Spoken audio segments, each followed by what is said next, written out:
Boa tarde. Estamos aqui no auditório do Diário Notícias para fazer um debate entre estudantes e um professor universitário, o Dr. Carlos Filhais, aliás, o professor Carlos Filhais, físico da Universidade de Coimbra, um homem que se doutorou em Física na Alemanha e é professor nesta universidade, onde já, através do seu trabalho, publicou 120 artigos científicos e é também autor de vários livros de divulgação científica. É ainda o responsável pelo programa Ciência e Inovação da Fundação Francisco Manuel dos Santos, que motiva, de certa maneira, este debate, pois se vai realizar no dia 24 uma segunda conferência da Fundação dedicada à ciência, uma conferência que é dirigida por este professor, uma conferência intitulada Ciência, Cultura e Inovação. E uma espécie de pré-debate deste tema é feito aqui durante estes minutos que vamos estar juntos, entre esses estudantes que vêm de várias universidades do país e o professor Carlos Filhais. Mas antes de começar a conversa, eu queria fazer algumas perguntas sobre a conferência. Esta segunda conferência adota este tema da ciência, da cultura e da inovação. Porquê? Porque este foco? Boa tarde a todos. A ciência está na ordem do dia e nós queremos com esta conferência que ela esteja ainda mais na ordem do dia. Portugal esteve durante muito tempo afastado da ciência e isso significou que durante muito tempo esteve afastado do desenvolvimento. Ciência e desenvolvimento estão estritamente relacionados. Mas nos últimos 20 anos houve de facto uma enorme formação de pessoas em áreas as mais variadas áreas da ciência e o país mudou nesse aspecto. Basta ir à Pordata, às estatísticas da Fundação Francisco Manuel dos Santos, para verem que o número de doutorados, o número de artigos que se publica, há todo um conjunto de atividade científica que floresceu em Portugal. Portanto, nunca houve tanta ciência em Portugal como hoje. Ora bem, isto também só é possível porque a sociedade quer saber da ciência. Quer dizer, a ciência não existe, não há uma ilha, a ciência existe porque a sociedade quer. O que é a ciência? A ciência é o esforço coletivo, organizado, que nós fazemos para descobrir o mundo. E a sociedade precisa disso. E precisa disso por duas razões que vêm justificar o título da conferência. Uma razão talvez mais conhecida. Nós precisamos de ciência para melhorar as nossas vidas. Para evoluir. Para evoluir, individual e coletivamente, principalmente coletivamente. A nossa sociedade hoje é o que é porque sabemos mais do mundo. Porque sabemos mais do mundo e podemos viver melhor nele. Estamos mais confortavelmente no mundo. Mas há outra razão, que é uma razão não tanto tipo material, mas intelectual. Nós estamos também melhor no mundo se o percebermos. Apenas percebê-lo é uma questão apenas mental. Ninguém vive bem num sítio escuro, num sítio que não entende. Portanto, há dois tipos de progresso, com certeza o progresso material, mas também o progresso que vamos chamar cultural, que representa essa compreensão do mundo.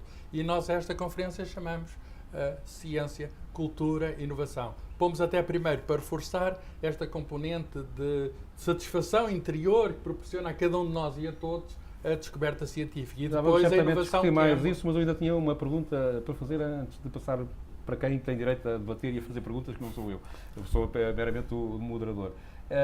Uma das vedetas, passa a expressão, desta conferência é o Prémio Nobel da Medicina, Paul Nurse, que é convidado. Porquê é que vocês decidiram convidá-lo a participar nós convidámos o Sir Paul Nurse, ele é Sir, porque não é apenas por ser Prémio Nobel da Medicina e ser, portanto, uma sumidade da ciência, é porque ele também dirige a associação científica mais antiga do mundo em atividade ininterrupta, que é a Royal Society, a Sociedade Real de Londres. É uma associação de cientistas, evidentemente já havia ciência antes disso, mas foi no século XVII que surgiu esta associação de homens livres que se juntaram, que nós aqui estamos juntos num debate, que se juntaram precisamente para discutir, para debater. A conclusão deles, dessa reunião, numa noite em Londres, depois de terem jantado, foi que deviam debater mais, deviam nos voltar a encontrar. E esses homens sábios resolveram alargar o seu círculo. Na altura era rei de Inglaterra, Carlos II, que era casado com a nossa Catarina de Bragança. Portanto, há aqui uma ligação portuguesa à Cidade Real de Londres, à Royal Society. O que é certo é que essa sociedade progrediu de um modo extraordinário e fez progredir o mundo. Há portugueses que fizeram história também nessa sociedade. Sim, nós já fizemos quando eu estive à frente da Biblioteca Geral da Universidade de Coimbra e por ocasião do aniversário dessa sociedade, fizemos uma exposição em conjunto e descobrimos, enfim, depois de investigarmos um bocadinho, não é difícil, que havia 25 portugueses, um dos quais o próprio Marquês de Pombal, que era embaixador em Londres e foi, enfim, mais membro honorífico, não era propriamente um cientista, mas foi membro da Sociedade Real de Londres nesse tempo do iluminismo, no tempo em que nós estamos aqui no Diário de Notícias, muito perto aqui da estátua do Marquês, e estamos, portanto, muito perto de uma estátua a um membro português da Royal Society. Mas só dizer isto, a sociedade teve grandes nomes da ciência, e ainda tem. Teve o Isaac Newton, que deve parte da sua glória à Royal Society. Ele foi o presidente até falecer, e faleceu no meio da maior glória. Depois, no século XIX, o grande Darwin, o homem que percebeu a teoria da evolução, foi sócio da Royal Society. Um sócio estrangeiro foi Einstein, já no século XX, que mudou a nossa visão do mundo. E, portanto, grandes nomes da ciência. Portanto, a Royal Society significa aqui o melhor que a ciência tem para nos dar. E é toda essa experiência muito rica do Reino Unido e internacional, não é só do Reino Unido, porque portugueses pertenceram, e é uma associação de elite britânica, mas também alargada ao mundo. Portanto, é uma elite da ciência que vai estar connosco. Vai estar com cientistas portugueses, o Dr. João Lobatunes vai lá estar, vão lá estar outros cientistas portugueses muito conhecidos, por exemplo, a Maria Mota, que é o recente Prémio Pessoa, vai lá estar, a Elvira Fortunato, na Universidade Nova de Lisboa, portanto, até para simbolizar que a comunidade científica portuguesa enfim, não está tão unida como podia estar, como está a Royal Society, mas existe a ciência e os cientistas em Portugal até se dão bem uns com os outros. Claro que discutimos, é normal, o debate faz parte do coração da ciência, o debate está no cerne da ciência, mas nós temos algo que nos une, que é muito mais do que aquilo que nos divide, e o que nos une é este interesse por descobrir, esta curiosidade enorme que nós temos. Vão estar outras pessoas, o professor Carlos Salema, a professora Maria de Graça Carvalho, que é deputada europeia e que participou na redação do programa Horizonte 2020 da União Europeia, que é um grande programa de toda a União Europeia para o futuro investir na ciência e na tecnologia, e também um economista, o professor Brandão de Brito, que nos vai contar uma história do passado. Nós também aprendemos muito com o passado e o pós-guerra em Portugal. No final da Segunda Guerra Mundial, muitos cientistas alemães, Einstein já tinha saído antes, mas muitos cientistas alemães foram para os Estados Unidos, e isso mudou de algum modo o eixo da economia mundial. E depois há um plano Marshall. Portugal participou, embora não seja muito conhecido, mas não participou na mesma escala que outros países. E, portanto, há toda uma reconstrução, vamos dizer, da parte ocidental do mundo que se faz devido à guerra, e em que o papel da ciência foi um papel extraordinário. Isto, por vezes, não é suficiente. E essa análise que o Brandão de Brito vai fazer sim, irá também por aí. Como estava a economia portuguesa nessa altura, que foi uma altura de crise, porventura pior que a atual, temos de relativizar as coisas e saber o que é que se passou, como é que se olhava para a economia na altura, que a economia existia. O que é certo é que a economia no mundo atual é uma economia extremamente dependente da ciência e tecnologia. A ciência e a tecnologia está nos nossos bolsos, até nos telemóveis, em qualquer sítio. Quer dizer, não há nada, até hoje há roupa, que hoje está a chover, há roupa com nanopartículas que impedem que as calças se possam molhar. E, portanto, há todo um conjunto de técnicas. Outro dia mostraram-me como é que se chama? Eu isso não sei, porque as senhoras é que usam para os olhos. O rímel. Mas tinha uma luz LED incorporada, uma luz pequeníssima, mas que permitia ver, com a ajuda do espelho, permitia ver com pormenor. Portanto, até está nos instrumentos de beleza. Bom, sim senhor, ficamos alertados para dia 24 de janeiro, é uma sexta-feira, às 2h30, na Universidade de Lisboa, no Salão Nobre da Reitoria, a conferência Ciência, Cultura e Inovação, que motiva também esta conversa que eu agora vou iniciar verdadeiramente, com a participação de estudantes universitários que vão fazer perguntas aqui ao professor Carlos Fiolhais. Começo por ti, qual é o teu nome? Boa tarde, eu sou o João Francisco, sou estudante da Faculdade de Direito. De Lisboa. De Lisboa, sim, exato. Sou também membro da Sociedade de Debates Académicos de Lisboa. Portanto, então vamos lá debater. Foco aqui a parte do Podes debate. Então fazer a tua... Sim, eu vou começar por pôr exatamente o dedo na ferida. Eu percebi que o livro, este ensaio para a Fundação Francisco Manuel dos Santos, que o Sr. Professor elaborou, é pré-Troika. Pelo menos foi essa a ideia com que eu fiquei. Portanto, colocando exatamente o dedo na ferida e até tendo em conta também a notícia que saiu ainda ontem sobre o número de candidaturas às bolsas FCT, eu perguntaria se a ideia do Governo em alterar o investimento para direto nas bolsas FCT e permitir com que esse investimento, parece-me que é o que está a acontecer, seja feito através de laboratórios, se esse investimento é a forma mais correta de promover com que a ciência em Portugal. Eu gosto muito que se ponha o dedo na ferida, quer dizer, pelo menos não só aponta e reconhece que há ferida. Mas às vezes dói. Não, aponta-se, quer dizer, aponta-se. E está a apontar bem. E eu vou dar a minha opinião livre. A Fundação Francisco Manuel dos Santos privilegia o debate e gosta que esse debate seja absolutamente livre. E, portanto, eu também vou dar a minha opinião, não aqui como Presidente da Fundação, mas como cientista, como professor, como cidadão, mais tudo como cidadão. Eu acho que a política de não continuar o investimento naquilo que se chama investigação e desenvolvimento é errada. É uma política pública errada. As consequências são, enfim, vamos pegar no título da conferência, da cultura e inovação. Vamos ter menos acesso à inovação. E como este processo de inovação se dá hoje à escala global, a nossa participação nesse esforço mundial vai ser menor, o que significa que as descobertas e invenções que vão ser feitas no outro lado e vão ter de ser compradas e vai demorar mais, vai ser mais caro. Por outras palavras, os grandes progressos vão estar mais longe de nós e, por outro lado, a sociedade vai ser, enfim, se não continuarmos este esforço de formar camadas de população nas ciências. E quando eu falo em ciências, não são apenas as ciências exatas e naturais, são também as ciências sociais e humanas, também são ciências. Também o homem faz parte do mundo. Quando eu digo descobrir o mundo, é também descobrir o homem. O homem é talvez a parte mais interessante do mundo, mas somos nós próprios que o dizemos, de modo que pode haver aqui algum egoísmo nesta afirmação. Porque é que a ciência tem que ser prioridade de investimento? Quer dizer, porque nós olhamos para os países... Pode parecer muito óbvio, mas se calhar não é. É muito simples, porque nós olhamos para os países mais desenvolvidos do mundo e nós vemos que é precisamente onde eles têm, aqueles também que têm grandes apostas na ciência e tecnologia, e vemos relações, pode dizer isto, bem, é uma correlação, mas não é causa. Nós vemos países que se desenvolveram muito rapidamente, por exemplo, a Coreia do Sul, etc., e nós vemos qual é a causa desse desenvolvimento. Quer dizer, não encontraram petróleo ali por baixo de Seul, puseram simplesmente os cérebros a funcionar, formaram mais pessoas, houve toda uma vaga de aposta na educação, na ciência, e os resultados estão à vista.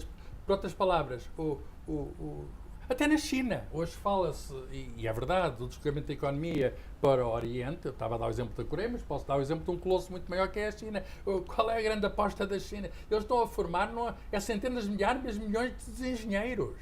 De engenheiros, que são uma parte das pessoas com profissão baseada na ciência e tecnologia, com certeza que há outra. Mas estão a formar inúmeros astronautas. E há um estudo da própria Royal Society que mostra que, enfim, não é por cabeça, porque os chineses são muitos, mas que o número de artigos científicos total da China vai ser maior que o dos Estados Unidos já este ano, ou para o ano, se não mesmo já este ano. O que é que se quer dizer? Que, digamos, a ascensão económica daquilo que nós chamamos dos países emergentes tem base na ciência. Aliás, vamos até olhar para trás para a história. É bom olhar para a história. O que nós vemos é que a humanidade como um todo deu um grande salto, e isso não foi na China, foi aqui na Europa, mais tarde a seguir nos Estados Unidos, com a chamada primeira Revolução Científica e depois a Revolução Industrial. Isso é que fez disparar a economia e mudou completamente os nossos níveis de bem-estar. Mas voltando agora um bocadinho ao ponto da pergunta, esta mudança na forma de financiar investigação científica em Portugal pode ser mesmo fatal? Não há uma mudança da forma de financiar, há um abaixamento do financiamento. Nós, em 1995, quando até foi criado o Ministério para a Ciência e Tecnologia... Num país em crise económica isto não se pode justificar? Não é apenas a crise, vamos lá ver. Havia 0,5% do PIB, o que não é muito, 0,5% do PIB, não é muito, porque isto é tudo relativo, temos que comparar com os outros países, dedicado à investigação e desenvolvimento, e desde 95 até hoje, portanto 20 anos, nós conseguimos 1,5%. 1,5%. Passou para o triplo, portanto, do ponto de vista relativo, demos um grande salto. Mas a média da Europa está em 2,1%. E o que se passa é que já tivemos acima de 1,5% e nós neste momento estamos a descer. Além de o PIB, como sabem, agora está um bocadinho melhor, mas o PIB diminuiu a recessão, o que significa que nós temos menos dinheiro e decidimos alocar uma parte ainda menor para a ciência e tecnologia. O que estamos a fazer não é apenas tirar empregos a jovens altamente qualificados que podiam estar em laboratórios de empresas, que podiam estar nas universidades, fornecendo sangue novo, porque as universidades precisam de sangue novo, porque as universidades vivem disto, da sucessão de gerações, mas é pior do que isto, quer dizer, os cientistas não existem porque eles querem, porque eles gostam. Os cientistas existem porque a sociedade precisa deles e a sociedade cada vez precisa mais deles. Esta ascensão da ciência é um fenómeno mundial e, portanto, o problema é de todos. Estamos a deitar fora, se continuarmos esse investimento, a chave de porta de entrada no futuro. Podem interromper e fazer perguntas intercalares. Eu aproveitaria para perguntar se realmente o investimento público em ciência tem reduzido nos últimos anos.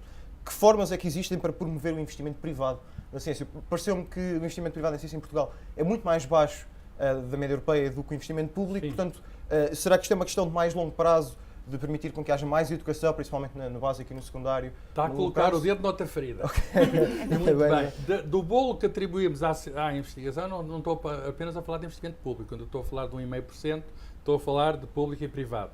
E pode-se perguntar qual é a parte pública e qual é a parte privada. Neste momento é cerca de metade. E isso, de facto, não é satisfatório. Porque nos países mais desenvolvidos da Europa, em particular os países nórdicos, a parte privada chega a atingir 2/3. Portanto, o nosso objetivo devia ser que o privado, portanto, não estamos a falar apenas de dinheiros públicos. Sim.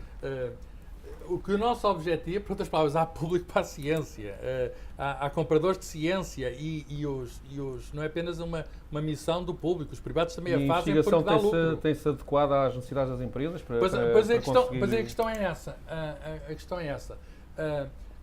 O setor privado em Portugal, as nossas empresas, os nossos empresários, não têm ainda compreendido o valor da ciência. Por outras palavras, a nossa indústria, tirando alguns bons exemplos, são conhecidos, aparecem nos jornais, ainda bem que aparecem nos jornais, porque os bons exemplos são para ser conhecidos, mas não são andorinhas que ainda não fazem a tal primavera. Por outras palavras, não temos ainda a tal nova economia baseada na ciência, sei lá, na informação, a informática, a biotecnologia. Há todo um conjunto de novas atividades que fizeram um processo de crescimento enorme. Nós vemos as grandes empresas quais são?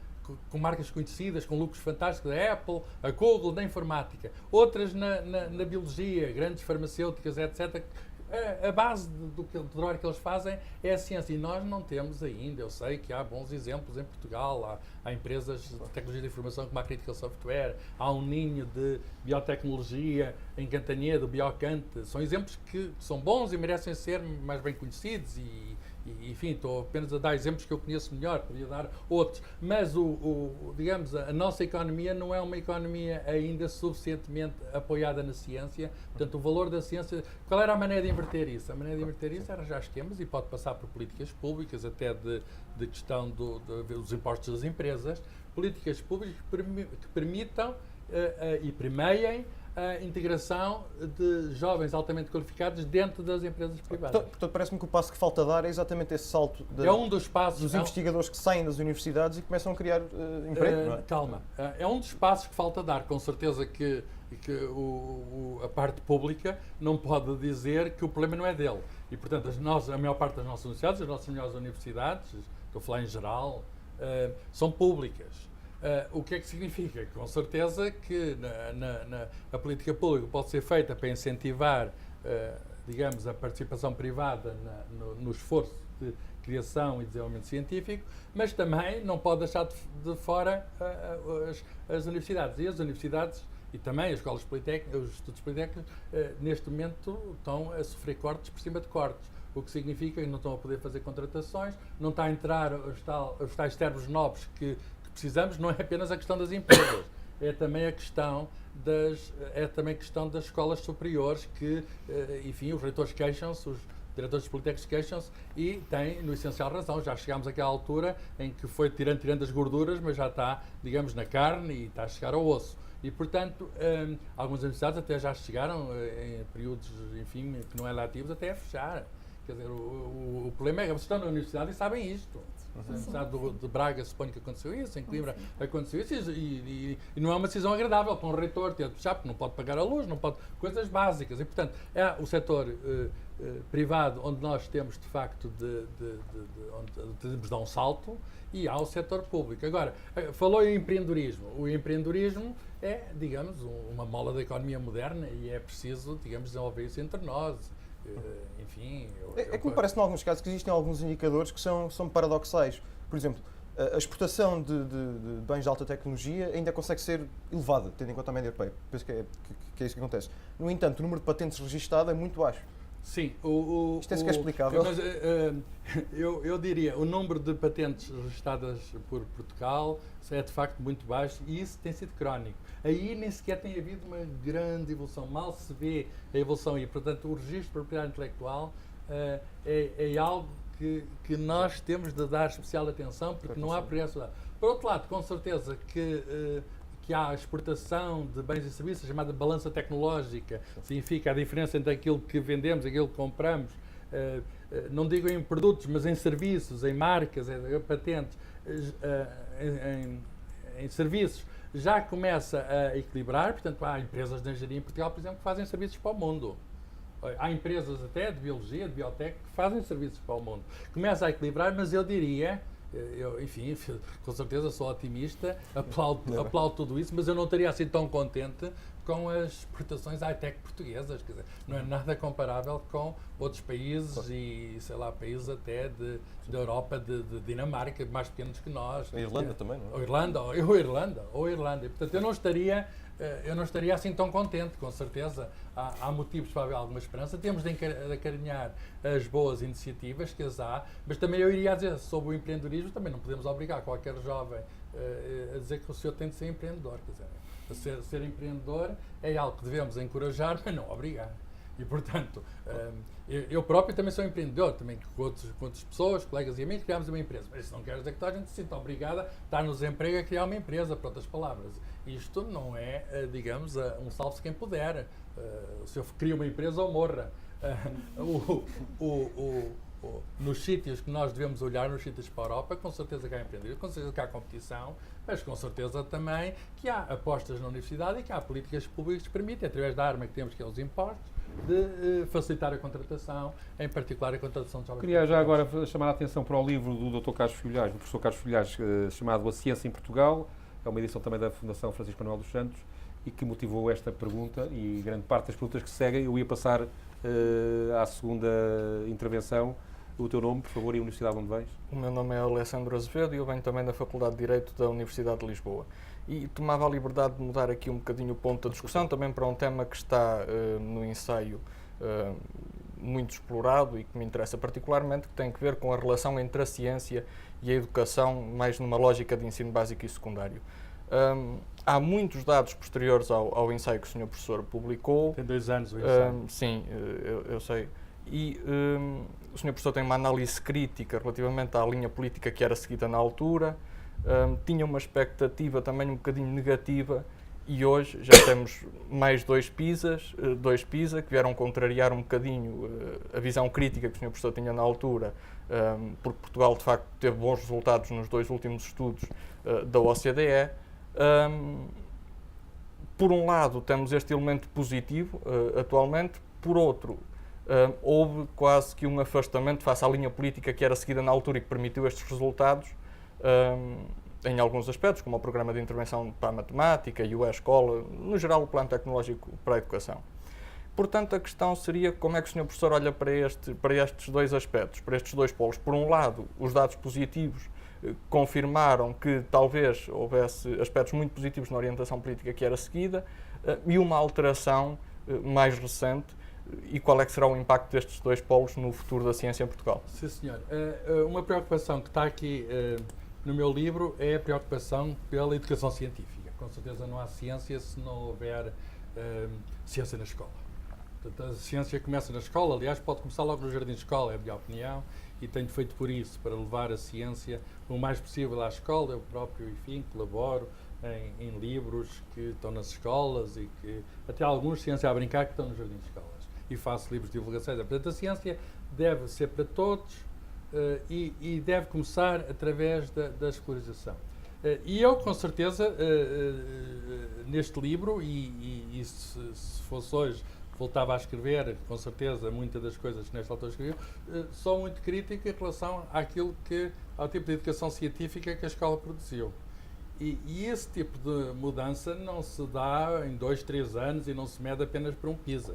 Com certeza, o PISA é um indicador e todos nós ficamos satisfeitos por saber que no penúltimo PISA melhorou e melhorou bastante e no último manteve-se em relação à melhoria que tinha havido. Também não houve um progresso assim contínuo. Agora, se formos a ver de facto a comparação com os outros países, melhorámos em relação ao que estávamos, mas estávamos numa situação miserável.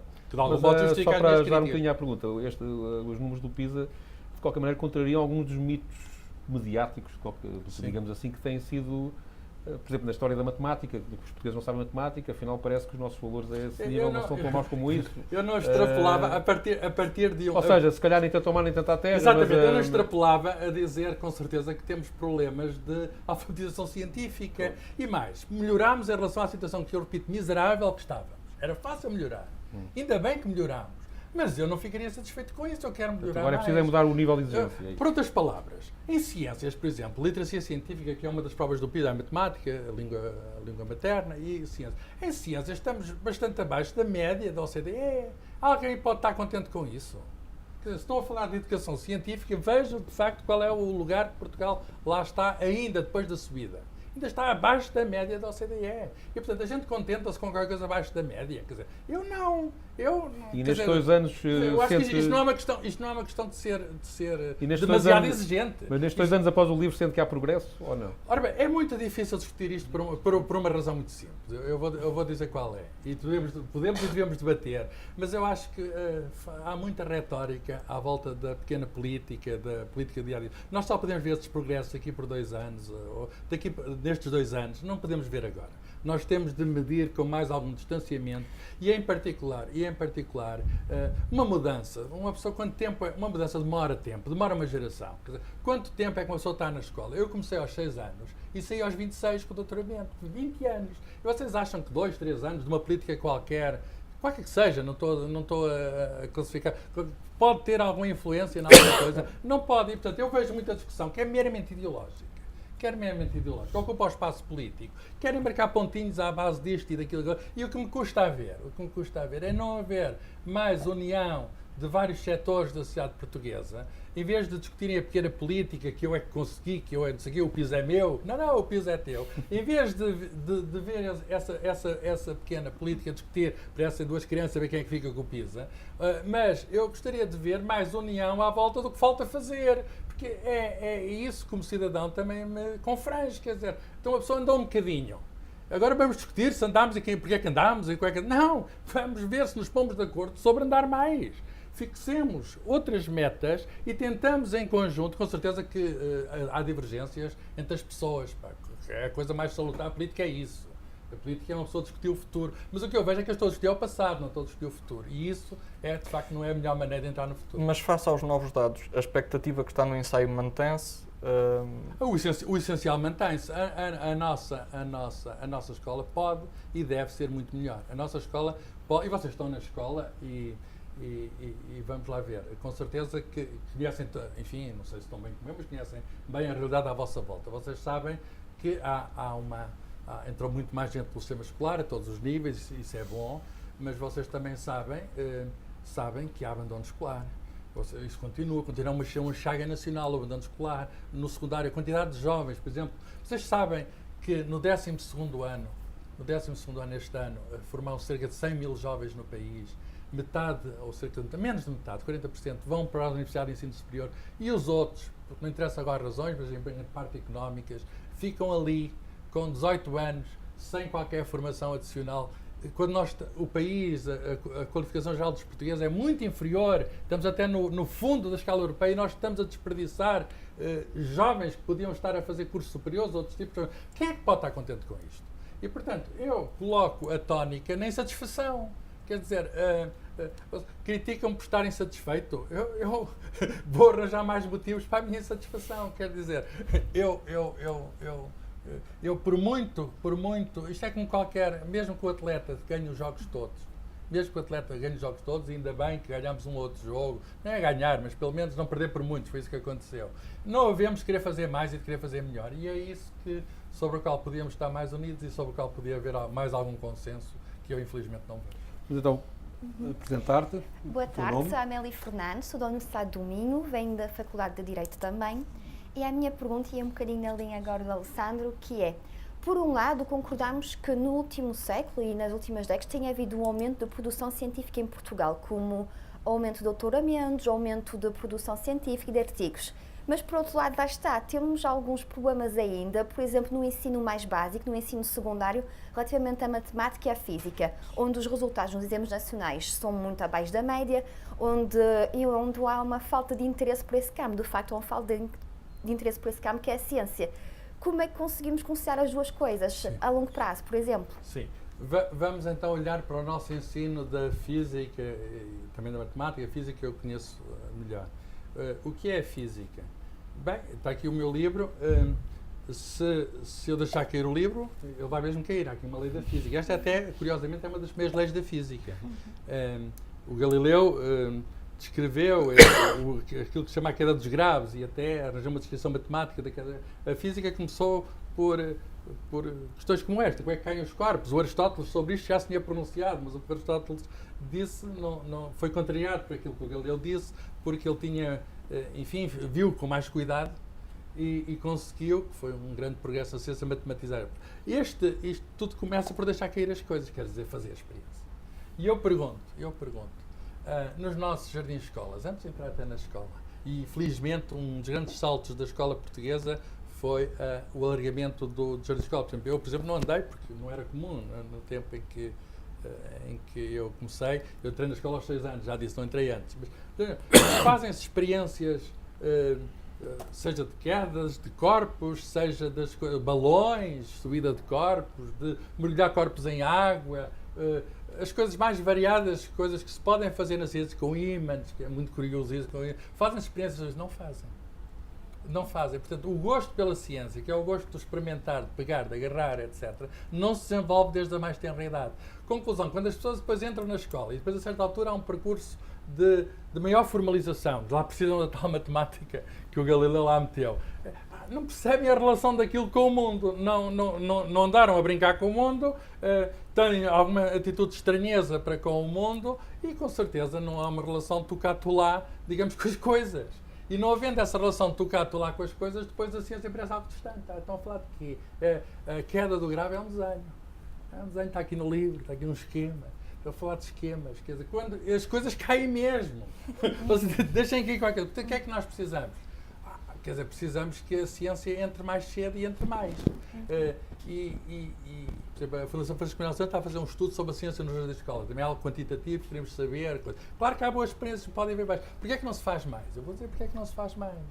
Há extraordinários exemplos, portanto, o que eu vou dizer não é universal, não se vê. Há extraordinários exemplos contrários. Mas a regra é que os educadoras e educadores, é mais educadoras do que educadores, que estão nos jardins de escolas são pessoas que não têm esta familiaridade com a experimentação.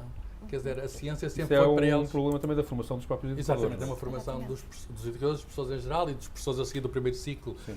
Para eles a ciência é estranha, mas eles não têm culpa nenhuma. Nunca a ciência lhes foi posta de uma maneira simples, atrativa. Quer dizer, se me perguntam a mim se eu também contava na escola, se aquilo era uma coisa realmente excitante, não. Eu descobri a excitação da ciência através de livros de divulgação científica um bocadinho à margem da escola. E comeu muita gente, sei lá, livros que Rómulo de Carvalho fazia, etc. Portanto, nós precisamos, de algum modo, de levar para a sala de aula, levar para a sala do jardim de escola, este espírito da ciência, que é o espírito de agarrar nas coisas. Quer dizer, antes de agarrar as coisas na cabeça, nós temos de agarrar as coisas com a mão. E nós não temos... eu diria que não temos uma relação com os objetos, quer dizer, parece-nos... A ciência, há uma separação ainda na sociedade portuguesa, pensa que a ciência é uma coisa assim distante, difícil, fria, etc. Quando a ciência, estou-lhe a dizer, é só, vamos medir agora, com o telemóvel até podemos fazer uma experiência aqui, Eu não trouxe o telemóvel porque até posso filmar, medir exatamente o tempo e ver com que velocidade chega, e a questão que o Galileu punha é um corpo grande e um corpo mais grande, quem é que chega primeiro ao chão? É fazer a experiência e ver. E então aí está, digamos, o grande poder da ciência. Nós podemos pôr de acordo, ao contrário de outras discussões que podemos não chegar a acordo, mas aqui na ciência nós podemos chegar a acordo. Vamos saber quem é que chega primeiro, se é uma pedra grande ou uma pedra pequena. Então concordamos que se calhar o problema é se calhar uma abordagem errada ou uma abordagem não certa da ciência desde que somos mais novos. Que se calhar devia passar mais por lá está, por essas experiências. Sim. E não tanto pelos livros. Sim, eu não diria abordagem errada, eu diria falta de abordagem. Sim, também, exatamente. Falta de abordagem. Falta de abordagem, quer dizer, nós precisamos de mais ciência e ciência mais cedo. Eu quando vou ao Jardim Escola, e tenho ido, convidam-me, e eu gosto de fazer isso, surpreender as crianças e até muitas vezes os educadores. Vamos começar, paga-se numa panela de água, uma tina de água, de vidro para todos verem, e deitamos para lá uma maçã e deitamos para lá uma batata. E pergunta-se primeiro qual é que vai ao fundo, qual é que fica. Uns acertam, outros não acertam. Há uns que dizem, a batata vai ao fundo. E porquê? Porque a batata pertence à terra, é de baixo. Isto é o pensamento primitivo dos gregos. E a maçã fica de facto em cima. Mas depois podem classificar os objetos conforme são do tipo batata, que vão abaixo, ou conforme são do tipo maçã. E se vocês vissem o entusiasmo dos pequenitos à volta disto, e eles vão buscar mais objetos e começam. Isto é o início da ciência. A seguir podem pegar numa folha e começar objetos tipo batata, objetos tipo maçã. E é assim que nós começamos a olhar para o mundo, desde pequeninos. E a ciência tem isto, quer dizer, que se nós começamos com esta ideia de observar bem, de registrar as nossas observações, de raciocinar a partir delas, formular hipóteses, porque é que a maçã é por facto de ser grande, diz um, é porque a batata é grande, vai para baixo. Ora bem, curiosamente, se pegarem numa batata pequenina, ou um bocadinho só de batata, também vai para baixo. Sim, senhor. Ainda queres fazer mais uma pergunta? Sim. A minha outra pergunta vinha mais no sentido da que o João Francisco fez. Concordamos que a ciência tem se desenvolvido em Portugal graças um bocadinho a fundos da União Europeia que nós tivemos, Sim, mas claro que nós não os vamos sofrer durante muito mais tempo. Sim. Aqui uma alternativa que eu proponho no ensaio é o de uma espécie de mecenato, certo? Ou de angariação de fundos. Como é que conseguimos fazer isso num conceito de crise económica? Isso é sustentável, essa alternativa? Sim, não digo a maior parte do dinheiro, mas parte do dinheiro para a investigação pode vir de maneiras originais. De facto, tem razão. Houve um grande crescimento da ciência, mas em grande medida foi chamados dinheiros europeus. Nós podemos discutir se foram bem ou mal gastos. Eu estou convencido que aqueles que foram gastos na formação científica, a qualificação, que foram bem gastos. Ou sobre os estádios de futebol já tenho mais dúvidas. Ou sobre autoestradas já tenho mais dúvidas. Aliás, tenho dúvidas completas sobre os estádios de futebol. Acho que houve um desperdício. E eu acho que como cidadão, eu na altura era contra, não é hoje, eu na altura era contra. Isso é um disparate. E hoje vemos estádios em Leiria, em Aveiro, abandonados, são colossos à incompetência. Colossos, digamos, são monumentos colossais à incompetência. E, portanto, nós não soubemos usar bem os dinheiros, mas alguma parte usamos bem. E temos de ver o futuro como é, quer dizer, dão ajudas para aquilo que se chama convergência, para nos aproximarmos. Certo, temos tratado de nós, e a questão é, de posse das nossas qualificações, o que é que nós conseguimos fazer? Por outras palavras, a ciência tem também de mostrar, não é um processo imediato, ninguém põe aqui, faz aqui uma coisa e imediatamente isto tem que ter um retorno económico. A ciência tem um prazo. O investimento na ciência é produtivo, mas não é um investimento muitas vezes imediato. E os exemplos são enormes. Os exemplos, por exemplo, o laser. O laser tem 50 anos, tem mais de 50 anos. Na altura que os cientistas inventaram o laser, ninguém fazia ideia nenhuma para que é que aquilo ia servir. Mas nenhuma. Era uma descoberta, dava à procura de aplicação. Para que é que isto serve? Eles andam para aí a gastar dinheiro, mas coisas a brincar com a luz. Sabe porque é que eles estavam interessados? Queriam saber as propriedades da luz. É curiosidade. Queriam apenas saber como era a luz. Se podiam pôr uma luz mais coerente, de um certo... Sabem hoje onde estão os lasers? Por todo o lado. É no leitor de CD, é na internet para chegar às nossas casas, ou o sinal de televisão para chegar às nossas casas, é no cirurgião que tem de fazer uma operação delicada no olho, é numa fábrica que tem de fazer um corte, é no supermercado para ler a faixa. Hoje o laser está por todo lado, por outros lados, demorou menos de 50 anos, demorou 30, mas hoje o laser está por todo lado. E se a gente começa a dizer isso não, porque não vai ter aplicações, a história da ciência e da técnica mostra coisas. Agora, com certeza, mostra precisamente o contrário, que as apostas da ciência, mais ou menos demoradas, Mas a tiveram sociedade retorno. pode se sentir motivada para participar Agora, a questão- no mecenato? Exatamente, a questão do mecenato é muito interessante, porque com certeza não temos de pôr a ciência a render, com certeza, temos de mostrar o valor efetivo da ciência, e a questão do mecenato. O mecenato não é apenas, digamos, as pessoas mais ricas, mas pode ser. Nos Estados Unidos, como sabem, o Bill Gates e outras pessoas muito ricas, das mais ricas do mundo, Quase todos eles, sim. fazem fundações e destinam grande parte desse dinheiro precisamente para a ciência. Que é muito curioso, porque antes as pessoas destinariam, como o Gulbenkian, mais para a arte, mas também a Fundação Gulbenkian também percebeu cedo, logo no início dos anos 60, que a ciência era importante e criaram o Instituto Gulbenkian de Ciência, e hoje temos, digamos, esse instituto que é um dos nossos pontos fortes da ciência nacional. Mas, por exemplo, o que é que se pode fazer de angariação coletiva de meios? Grandes investigações médicas nos Estados Unidos e na Europa, por exemplo, ao cancro, conseguem fundos consideráveis, muito consideráveis, a partir de coletas coletivas. Na Inglaterra é muito comum, há um dia que é o dia do cancro, o dia daquele instituto que trabalha no cancro, e as pessoas dão exemplos espantosos vão dentro das instituições ver o que é que se lá faz na luta contra o cancro e deixam, digamos, aquilo que podem, aquilo que querem. Nós não temos... Não é na mesma escala. Não há comparação. Aquilo que se faz, até programas de televisão, nos Estados Unidos tem programas de televisão, em que estão durante o dia inteiro com cientistas a falar, temos este problema, precisamos de mais fundos. As pessoas fazem com uma generosidade, com uma amplitude que está longe de corresponder aos nossos hábitos aqui em Portugal. Portanto, nós podemos, de algum modo, os portugueses são solidários, etc. Não há suficientemente solidariedade em favor de causas científicas, e a causa da saúde é muito toca-nos. A causa da saúde toca-nos de perto. E essa pode ser uma das causas onde podemos arranjar meios.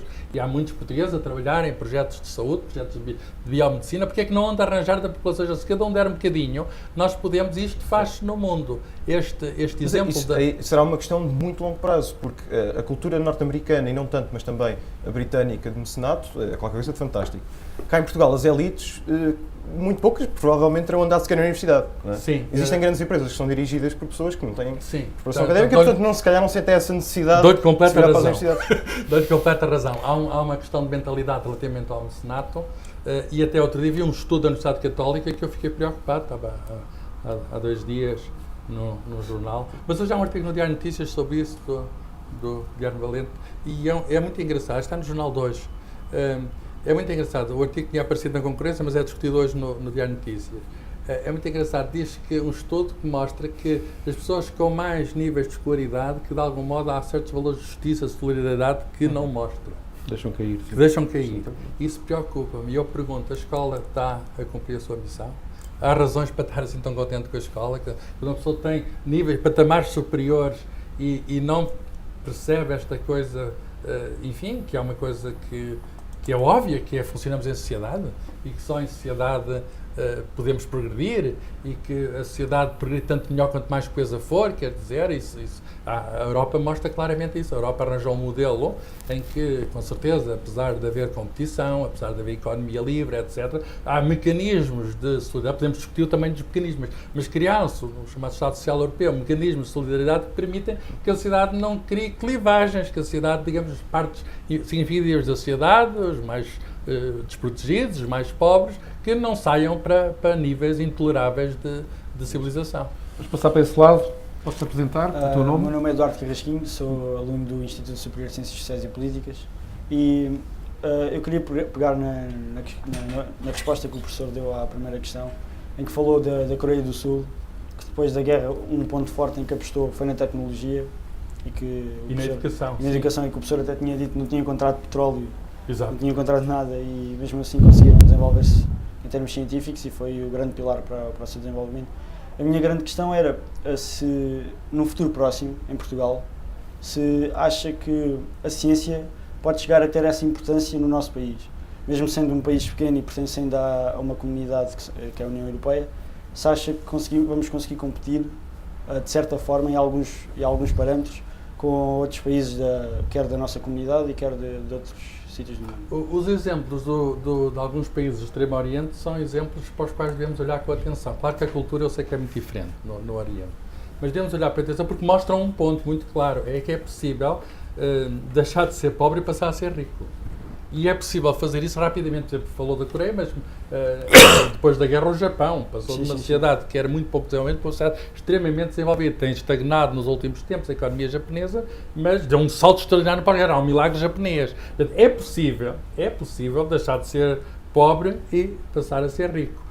E nós olhamos para a Coreia, digamos, o rendimento médio da população, o PIB, o aumento do PIB é uma coisa espantosa. Como é que eles conseguem? Como é que eles fazem os Samsungs, os Kias, as coisas todas que vêm da Coreia? Apostando naturalmente na ciência e na economia baseada na ciência. Portanto, possível é. Agora, e portanto, se é possível, podemos tentar. Devemos tentar. Quer dizer, não gosto de ser pobre. Eu não sei se alguém gosta, se alguém que esteja conformado. Quer dizer, eu não gosto de ser pobre. Quer dizer, os meus pais proporcionaram meios, e a escola, os meus pais, por um lado, a escola proporcionou meios para uma pessoa obter mais riqueza. Esses meios porque queria utilizá-los o melhor que pôde e gostava de proporcionar esses meios a outras pessoas na medida que eu puder. E, portanto, a questão é, olhando também mais para exemplos europeus, porque, de algum modo, a cultura, digamos, a nossa cultura está muito moldada pela Europa. Na Europa há muitos países, mas há uma matriz comum, que vem da Grécia, de Roma, do cristianismo, que entrou na Idade Média, do Renascimento, o Iluminismo, a Revolução Industrial. Portanto, há aqui uma matriz. Este foi um sítio, o sítio ao qual pertence, foi um sítio onde até tem essa grande vantagem de ter sido aqui que apareceu a ciência. E depois a aplicação da ciência, o que se passou no século XX foi, com o transistor, digamos, uma espécie de segunda vaga da Revolução Industrial. Tinha havido com a máquina a vapor, as máquinas elétricas, agora são as máquinas transistorizadas. Nós não encontramos bons exemplos na Europa de países relativamente pequenos, países que até têm histórias semelhantes. Por exemplo, a Holanda teve uma economia de expansão. Também baseou-se, em larga medida, no século XVI, XVII, nos impérios que tinham e no comércio de especiarias, etc., tal como nós. No entanto, conseguiram apanhar a onda do que veio a seguir. E nós, depois digamos, desse período em que fomos, de facto, brilhantes, nós fomos capazes. Depois tivemos, no século, fomos à Índia. E é bom, às vezes não se ensina isto na história também suficiente. Nós fomos à Índia, fomos os primeiros europeus a chegar por mar à China, fomos os primeiros europeus a chegar por mar ao Japão. Hoje fala-se do milagre e das economias da coisa. Quem levou lá a Revolução Científica foram ou portugueses ou pessoas, muitas vezes missionários, que passavam por Portugal porque era o único sítio onde se podia ir para essas paragens longínquas. Para o Brasil também foram portugueses. E, portanto, o que verifico é que na Europa, no percurso histórico, houve países que souberam, têm uma parte do passado como a nós, mas depois continuaram a desenvolver-se, e nós, durante a Revolução Industrial, no século XIX, no século XX, deixámos de ter a riqueza comparativa que tínhamos. Em comparação, não é? Em comparação. Os níveis de riqueza hoje são maiores, mas em comparação com os outros países, nós estamos... Há um historiador, David Lantz, que é sobre... tem um livro muito curioso sobre a causa da riqueza das nações, que é como as nações são ricas e outras são pobres, e põe Portugal no final do século XVIII, por causa até do ouro do Brasil, porque nessa altura a riqueza vinha da exploração do mundo, da conquista, ficou em Portugal nos 5 países mais ricos do mundo. Se formos depois ver os indicadores que ele mostra ao longo do tempo, o que se nota é a descolagem, a subida de uns países e a descida de outros, comparativamente. Até fomos crescendo sempre, fomos sempre progredindo, mas os outros enriqueciam muito mais que nós. E, portanto, é essa vontade que eu acho que devo ter e que devo comunicar. É a vontade de... até a ciência até ajuda um bocadinho nisso.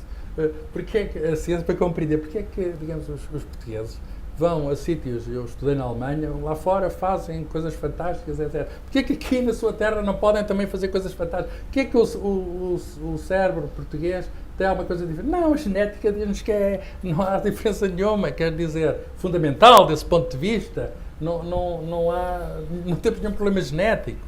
E, portanto, é isto que, enfim, do ponto de vista científico, não há nenhum defeito de ser português. E, portanto, se não há defeito de ser português, o que é que há? Há uma deficiência de organização, uma falta de expressão de vontade coletiva, problemas que têm um lastro histórico ou cultural, etc., mas que nós podemos ultrapassar. E cabe-vos a vós, quer dizer, porque isto é, estou a falar a jovens, isto é um problema também de gerações. As questões culturais não se resolvem por vezes imediatamente. Não se podem resolver imediatamente. Mas as gerações vão tendo, digamos, a capacidade de evoluírem nesse aspecto e olharem até no mundo global onde hoje estamos, que sabemos o que se passa na Coreia, sabemos o que se passa nos Estados Unidos, sabemos o que se passa em qualquer sítio do mundo. Hoje vocês estão habilitados, e porque há meios tecnológicos que permitem isso. Com o Skype põe-se em qualquer sítio, com a internet sabem imediatamente de qualquer coisa, sem fios, uma pessoa está em qualquer sítio e sabe tudo do mundo. Tem uma capacidade de interiorizar mais para Portugal, digamos, essa vontade de podermos ser mais competitivos, podemos ser mais ricos, podermos de facto estar com as razões, com as nações. O nosso lugar no ranking das nações, desenvolvimento, há cerca de 200 nações, estamos em 30 e tal. Porque é que não nos devemos aproximar de outros países mais abaixo? Temos todas as condições para isso. E eu acho que é isso que devemos aspirar e é isso que devia servir como projeto. Próxima pergunta? Ainda queres... Não. Então, Boa tarde, meu nome é Ana Campos, sou aluna de Relações Internacionais no Instituto de Ciências Sociais e Políticas. Gostaria de lhe perguntar se considera que o investimento por parte de Portugal na ciência e na tecnologia pode ou deve ser um caminho para sair da crise económica atual e de que forma? Sim, pode, como eu já disse, digamos, os setores mais dinâmicos da economia, os setores que crescem mais da economia, são setores baseados de uma maneira ou de outra no conhecimento. Eu vou dar um exemplo que toda a gente vai perceber. O Google toda a gente usa. Não há ninguém aqui que não usa o Google, mas não. Sabem o que é o Google? De onde é que parte o Google? O Google parte de estudantes da Universidade de Stanford, portanto, pessoas que estavam a fazer formação, depois eles nem chegaram a acabar o curso, fizeram a empresa e aquilo começou. Mas, de repente, é uma mudança enorme. Mas de que é que se deve a mudança? Eles resolveram um problema que, essencialmente, é matemático. Havia, nessa altura, já a possibilidade física de conexão através de linhas telefónicas, não havia os sem-fios, nem os cabos ópticos, mas havia a possibilidade dos computadores falarem uns com os outros, quer dizer, de ligar os computadores. Hoje estão praticamente todos ligados uns com os outros, há uma rede mundial de computadores. Na altura começava por dessa rede, e a questão é, falam uns com os outros, muito bem, mas o que é que vão saber aquilo que está nos outros? Como é que vamos procurar aquilo que queremos? No fundo, o que eles arranjaram foi um algoritmo, uma regra de base matemática, conhecimento abstrato, base matemática, que resolvia um problema de saber o que é que tinham os outros. É uma coisa enorme. O nome Google vem até de uma palavra matemática que significa uma coisa imensa. E depois houve uma alteração, a palavra era Google, a palavra inicial, Google, que significa um número muito grande. Depois sabem porque é que alteraram para Google? Também é muito curiosa a história. Foram um investidor, desses investidores de risco, desses capitalistas que apostam, viram os miúdos, aqueles miúdos têm uma ideia, pá, isto pode dar dinheiro, e deu, está à vista. Eles hoje não estão só na questão da informática, eles hoje têm carros, eles estão a fazer carros sem condutor, a Google Car, estão a fazer óculos para realidade virtual. Google Maps, baseiam-se no Google Maps. Portanto, sabem porque é que se chama Google? Porque um desses investidores, em vez de Google, que era o nome da empresa do rapaz, escreveu Google, enganou-se, não disse a palavra, escreveu Google. Os rapazes o que é que fizeram? Se fosse aqui em Portugal, e eu vou criticar, olha, mande lá o cheque, já não está de acordo. Eles esqueceram a empresa que tinha e fizeram outra, que dá um monte de dinheiro, fizeram outra com o nome que o homem tinha posto. O cheque já estava passado. Criou uma empresa já com financiamento garantido. E o homem ainda se podia, digamos, arrepender de dar o dinheiro. Isto não é mentalidade portuguesa. Eu vejo nas repartições todos os dias, eu vejo que é tudo contrário a esta prática Google. E por isso é que eles são uma empresa. Portanto, a empresa Google e outras.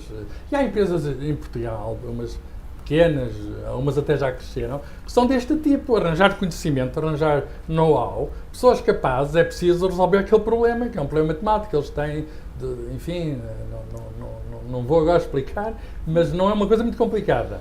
O que eles tinham é de optimizar a solução de um certo problema, e a matemática fornece ferramenta para isso, conseguir, e com isso ficaram ricos. Portanto, lá está, exemplo de economia baseada no conhecimento. Exemplos que vão aparecer muito em breve, o genoma. Todos nós, em cada uma das nossas células, se eu aqui deixar um cabelo, neste cabelo vai estar uma parte de mim, neste sentido, ou uma cópia de mim, neste sentido, em cada uma das células do cabelo, vai estar um identificador que sou eu, porque é inequívoco. Aquela marca é minha. Hoje em dia, e é uma das maiores descobertas deste século. Em 2003 foi completado, vários países, o grande projeto do genoma humano. O que é que quer dizer? Que é possível sequenciar completamente o genoma do ser humano, ou já agora de qualquer outro animal ou planta. Já começamos a perceber melhor a história da árvore do Darwin. Estamos relacionados com tudo, quer dizer, o São Francisco dá para os irmãos peixe, etc. A gente já sabe qual é a parte de irmão peixe que temos, qual é a parte genética que temos partilhada com os peixes. E quem diz os peixes diz outros animais mais simpáticos, podem pôr outro animal, se preferem os pássaros. Peixe é um bocadinho escamudo, realmente. Exatamente, é melhor pôr um pássaro. Mas hoje em dia já se faz isto, e desde 2003 para cá, graças a esse investimento na ciência e tecnologia, o custo diminuiu. Agora está anunciado que é $1000 só, era um objetivo da indústria, $1000 para descodificar o genoma humano. O que é que se quer dizer? Quer dizer que muito daquilo que nós somos, isto coloca depois problemas éticos, morais, etc., que são muito importantes, e as pessoas de direito, ou aqui pessoas de direito, que vão se ver confrontadas com estes problemas. O que é que se pode saber? Quem é que pode saber? Para que é que se pode saber? Isto tudo não está ainda regulamentado, mas vai ser. É que há tecnologicamente a possibilidade de saber antecipar algumas doenças, com probabilidades, não vai dizer ao certo, porque a natureza também conta, o meio ambiente também conta, mas vai dar propensões. A medicina pode propensões. passar a ser estatística, quase. A parte da medicina vai ser mais científica, estatística, o que significa que uma pessoa, e depois a questão é o que é que se faz com aquilo? O que é que se faz com aquilo? Quer dizer, a pessoa pode prevenir doenças. Certos remédios não vão ser dados, eu vou usar uma palavra que é à bruta, quer dizer, tem esta dose e veja lá se cura. Não.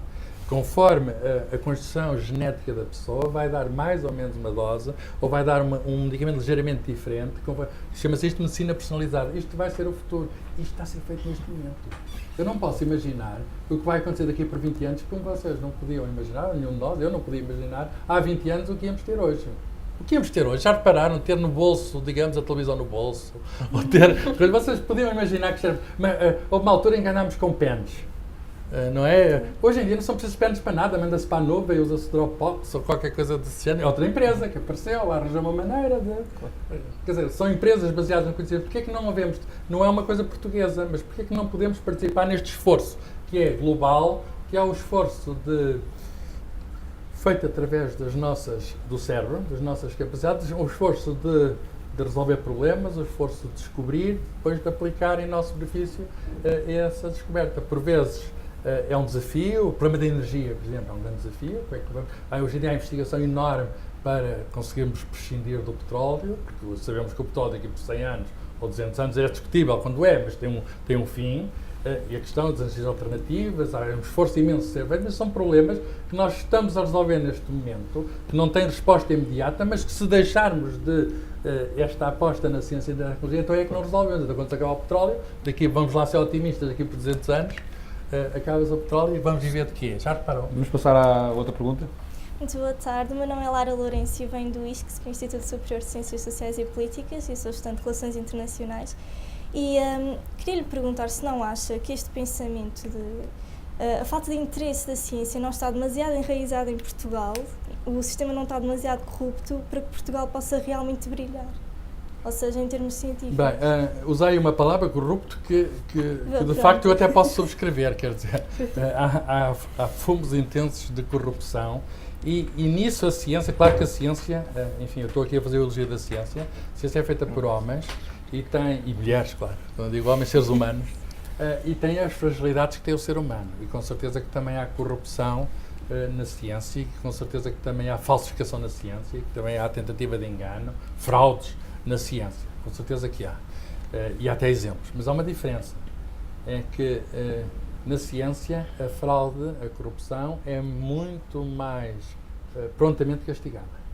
Um cientista que engana, pode-se enganar, pode ter um erro casual, involuntário, mas tem um erro propositado, que tenta enganar alguém com um erro que fez, por exemplo, tentar passar por uma descoberta que não é uma descoberta de facto, etc., é o fim do cientista.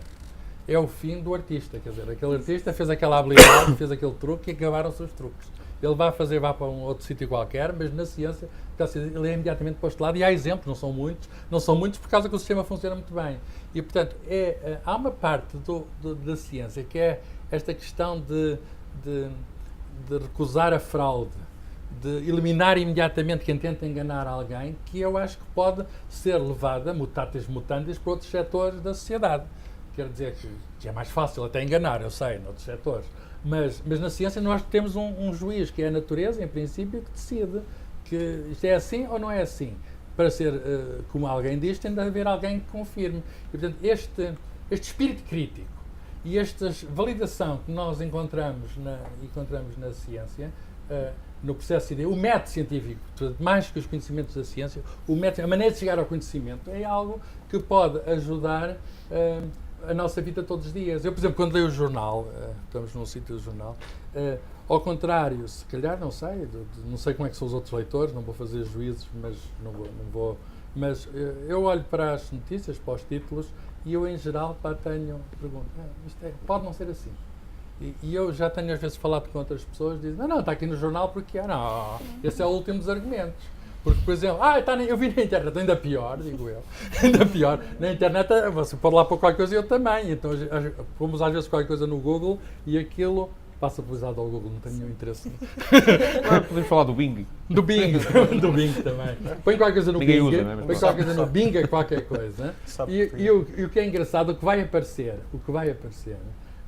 em geral, infelizmente, porque aquilo é um reflexo da sociedade, vai ser um engano qualquer.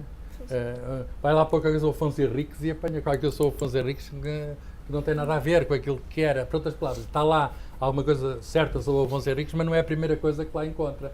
Fala com esse entusiasmo todo a favor da ciência. Eu estive a acompanhar há poucos dias um ciclo no CCB sobre humanidades. Era esta fase mais dedicada à literatura, e alguns participantes queixam-se precisamente do contrário, que há ciência a mais na nossa sociedade, isso não é. que as humanidades são subjugadas pela ciência, pela ditadura da ciência. Eu conheço esse problema e é um falso problema. Eu vou dizer porquê. Qual ditadura da ciência? Isso é um falso problema. Primeiro, quando a Revolução Científica nasceu, nasceu dentro daquilo que na altura se chamava a comunidade dos sábios ou das letras, e não havia grande diferença eram os sábios, entre os artistas, aquilo que hoje chamamos de cientistas, escritores, etc. Portanto, podemos chamar os intelectuais. Não havia grande diferença. Eram tratados de igual para igual. Mais tarde, no Iluminismo, ainda aconteceu isso. No Iluminismo havia a República das Letras. Significava... E nessas revistas, que, por exemplo, a Sociedade Real de Londres, apareciam contribuições de várias pessoas e não havia grande distinção. Com certeza, a partir de certa altura, com alguma hiperespecialização da ciência, muitos ramos, foi em muitas direções, e a certa altura era poucos assuntos e estava tudo ligado. E formavam um grupo de sábios que faziam. Com a hiperespecialização da ciência, com certeza que é muito difícil os cientistas falarem para fora falarem para os cientistas, a questão das duas culturas, a cultura literária, a artística e a cultura científica, e por vezes é mesmo difícil na própria ciência, um falar de um ramo, falar com outro do outro ramo. Quer dizer, há o mesmo problema dentro da própria ciência. Esse problema é falso, porquê? Porque se pensa que a ciência, que é uma atividade, desligada, digamos, daquilo que é uma componente central da cultura, do humanismo, e faz parte do humanismo, por exemplo, faz parte o uso da razão. Mas a ciência também tem o uso da razão. Mas se dizem que faz parte do humanismo, faz parte também a imaginação. Com certeza. O artista, por exemplo, precisa de muita imaginação. Ora bem, se conhecemos melhor a ciência, nós vemos que é preciso uma imaginação prodigiosa para conseguir adivinhar como é que a natureza é. O Einstein dizia, é uma metáfora, não levem à letra o que o Einstein dizia, ele não é uma pessoa religiosa, mas ele dizia, Deus é subtil, mas não é malicioso. O que é que ele quer dizer com isso? É uma frase muito bonita, mas não é aquilo que parece. Ele tem, por Deus, ele não era judeu sequer, quer dizer, era de origem judaica, mas não praticava a religião judaica. Deus é subtil significa que a harmonia do mundo é intricada, quer dizer, é complexo. O mundo é complexo. Deus é subtil, o mundo é complexo, mas não é malicioso, mas é possível descobrir. E, portanto, a arma da descoberta é sempre a intuição, a imaginação.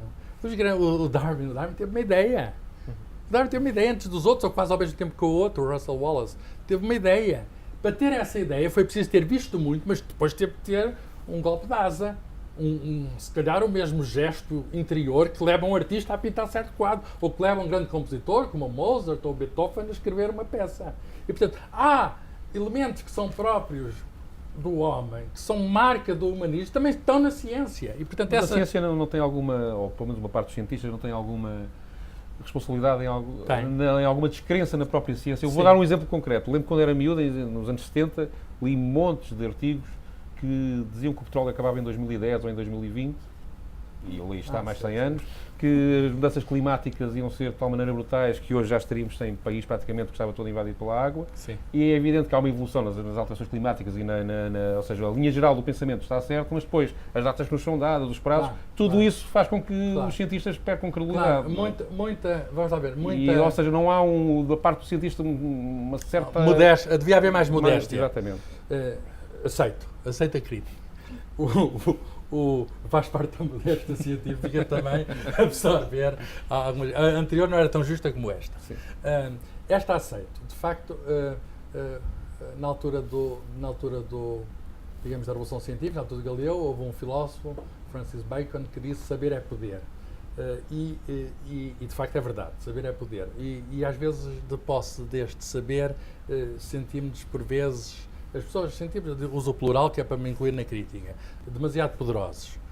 Fica-nos bem olhar para os nossos falhanços e perceber que por vezes ficamos deslumbrados com essa questão do poder.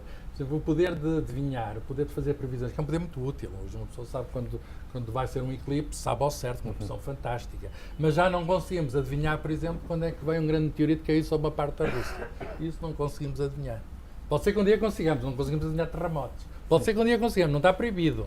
Portanto, nós temos algum poder, mas não temos o poder todo. E é essa restrição do poder que nós, de facto, devemos, enfim, meter-nos mais nas nossas tamanquinhas e dizer. E houve muitos sábios, e até grandes sábios, que fizeram prognósticos, fizeram adivinhações, que levaram as pessoas, e depois enganaram-se, não é?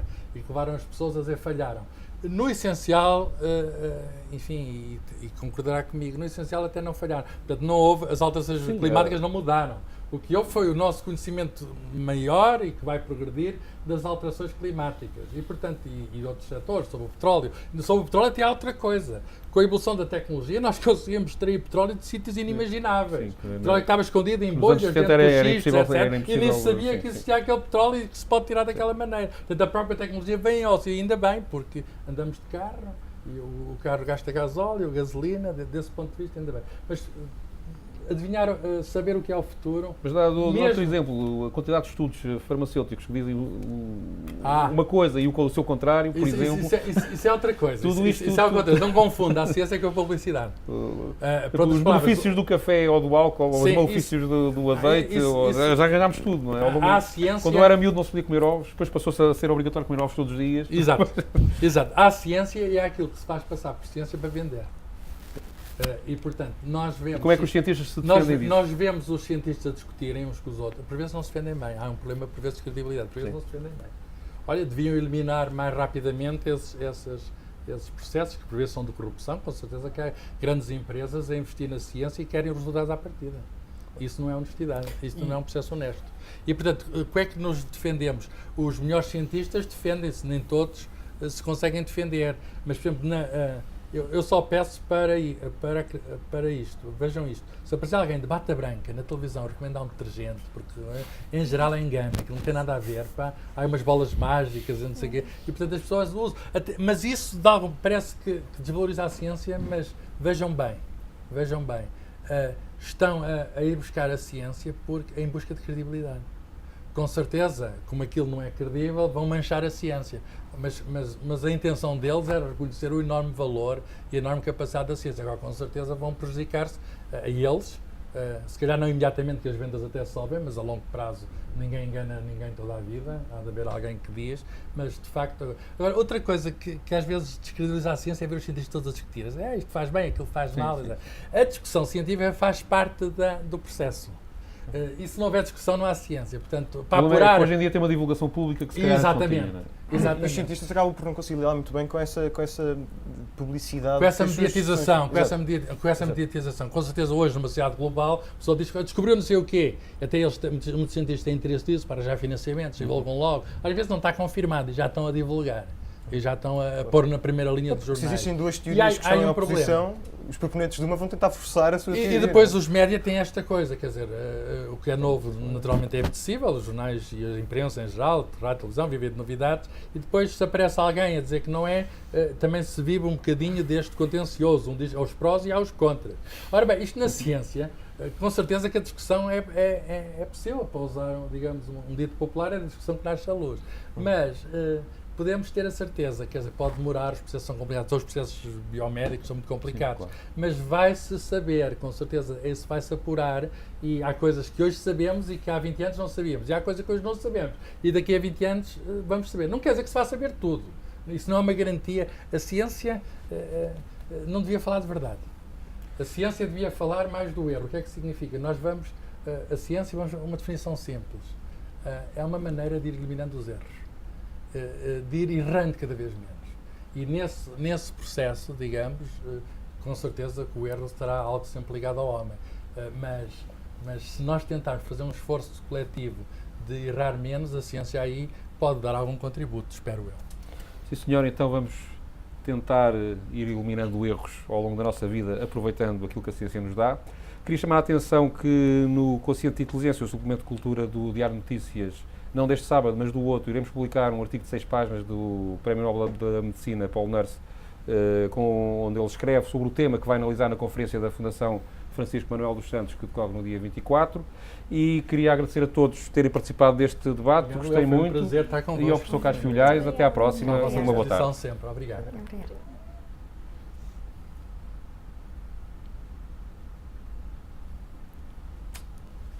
Pronto. Não sei se era isto. Está bom, ótimo. Foi bom.